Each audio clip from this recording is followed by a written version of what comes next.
Celui qui rate l'enlèvement n'échappera pas à l'enfer.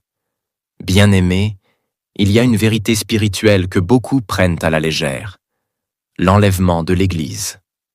La Bible dit « Car le Seigneur lui-même a un signal donné, à la voix d'un archange et au son de la trompette de Dieu, descendra du ciel, et les morts en Christ ressusciteront premièrement.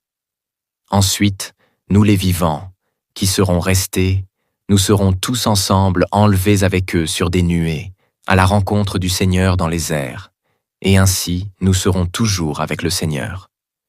1 Thessaloniciens 4, 16, 17. L'enlèvement n'est pas une théorie, ni une option. C'est le départ final des vrais enfants de Dieu pour rejoindre Jésus. Mais voici le danger. Celui qui rate l'enlèvement n'échappera pas à l'enfer. Pourquoi? Parce que le monde après l'enlèvement sera livré totalement à la bête.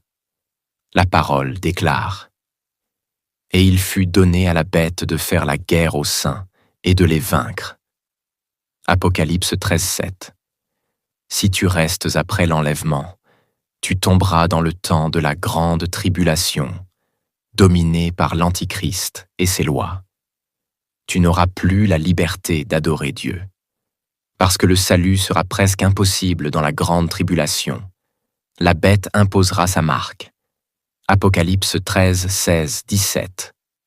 Sans cette marque, personne ne pourra acheter ni vendre. Refuser la marque, ce sera être traqué, torturé, décapité. Peu pourront tenir dans une telle persécution, parce que c'est aujourd'hui qu'il faut choisir. La Bible dit « Voici maintenant le temps favorable. Voici maintenant le jour du salut. » 2 Corinthiens 6, 2. Ne dis pas « Si je rate l'enlèvement, je me repentirai après. » Non, si tu n'arrives pas à être fidèle à Dieu aujourd'hui, comment résisteras-tu quand la mort sera la seule option?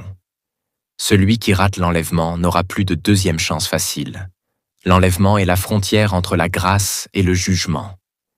Sois prêt maintenant, car Jésus peut revenir à tout moment. Voici, je viens comme un voleur. Heureux celui qui veille. Apocalypse 16, verset 15.